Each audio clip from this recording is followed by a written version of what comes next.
నమ్మకసారకం complete అయిపోయింది దర్శనం. తర్వాత పడిగిద్దరాజు పోతురాజు. అబ్బా వీటి కాడ కూడా జనాభా మామూలుగా లేరు. అన్ని వరుసగా పెట్టేశారండి. ఇప్పుడు ఇంతకుముందు అటు అటు అట్లా ఉండే, ఇప్పుడేమో ఇలా చేశారు బాగా ఒకటే లైన్. కానీ సైడ్లు పెట్టిన ఆర్చిలు అయితే సూపర్ ఉన్నాయి. ఒక్కొక్కరు దోసుకోవడం అయితే మామూలుగా లేదు. ఆ దోసుకుండుట్లో అయితే నా వల్ల కావట్లేదు. అయినా కూడా వెళ్ళాం కదా, కంపల్సరీ దర్శించుకోవాలని అలా వెళ్ళి దండం పెట్టుకొని కొబ్బరికాయ పెట్టి కొట్టేసుకొని బెల్లం పెట్టేసి వచ్చాము. పడిగిద్దరాజు దగ్గర కూడా మామూలుగా జనాభా లేరు. క్యూ లైన్ మంచిగానే ఉంది ఒక్కొక్కరు వెళ్ళడానికి. దర్శనానికి ఎందుకు ఇట్లా ఆగమాగం చేశారో అర్థం కాదు. దర్శనానికి కూడా అంత మంచిగా పెడితే ఎంత బాగుండేది.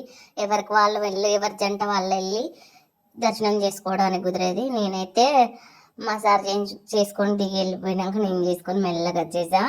నాకైతే అల్ల నుండి వస్తానికి ఊపిరి కూడా మెసలేదు. అంత రష్ ఉంది. బాగానే ఉన్నాయి కానీ ఏది ఇస్తే అది వాళ్ళే ఉంచుకుంటారు, ఏది రిటర్న్ ఇస్తలేరు కొంచెం కూడా. ఈ ఆర్చిలు అయితే ఒక్కొక్కటి ఒక్కొక్క తీరు ఉన్నది. ప్రతి దానికి పడిగిద్దరాజు దగ్గర ఒకలాగున్నాయి, పోతురాజు దగ్గర ఒకలాగున్నాయి, సమ్మక్క దగ్గర ఒకలాగుంది, సారక్క దగ్గర ఒకలాగుంది. ఇవి అయితే మనకేం అర్థం కాదనుకోండి, ఎందుకంటే మనం ఎప్పుడు వీటిని చూడలే కాబట్టి చక్కగా వీటి గురించి కూడా తెలియదు. ప్రతి ఒక్కదానికి ఒక్కొక్కటి వేశారు. దాని అర్థాలు అవన్నీ తెలియాలంటే వాళ్ళని అడిగితే తెలుస్తుంది. ఆడ రాసి పెట్టినా మనకేమి అర్థం కాదు. అది ప్రతి ఒక్క గుర్తు ఒక్కొక్క విధిగా ఉంది.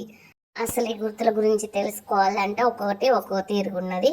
ఒకరొకలాగా చెప్తారు, ఒకరొకలాగా చెప్తారు. అది కరెక్ట్ తెలియాలంటే మనకు తెలియదు దాని గురించి అస్సలకే. ఎలాగో అలాగా అయితేనైతే పడిగిద్దరాజు పోతురాజు దర్శనం కూడా కొంచెం కంప్లీట్ అయిపోయింది. మా సార్ అయితే నన్ను చూసుకుంటలేడు, టపటప దిగి వెళ్ళిపోయిండు. నేను దిగచ్చి మా సార్ని ఎతుకుతున్నా. మా సారు నన్ను ఎతుకుతాండు ఇంకెక్కడుంది అని. పిలిస్తే వినబడట్లేదు. ఒకటైతే ఈ టవర్స్ పెట్టారు కాబట్టి సిగ్నల్స్ అన్నిటికి ఉన్నాయండి.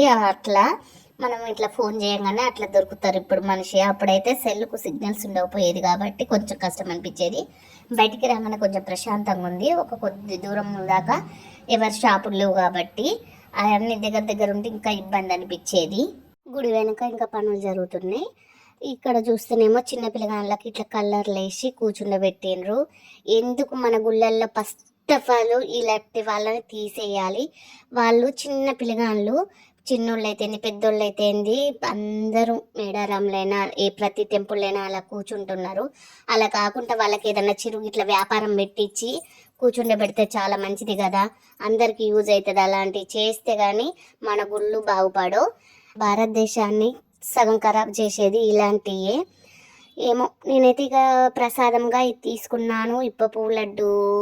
చిన్నపిల్లలు ఇలా వేషధారణ వేసుకుంటే సంబరం అనిపిస్తుంది, కానీ అడుక్కుంటుంటేనే బాధ అనిపిస్తుంది. సీత కాడనే ఉంటుందో వీళ్ళని చూస్తలేదా, చూస్తే జాలనిపిస్తుంది. నాకు గనక అలాంటి పవర్ ఉంటే ఇలాంటి వాళ్ళని ఎవరిని గుళ్ళ ముందు కూర్చుని ఇచ్చేదాన్ని.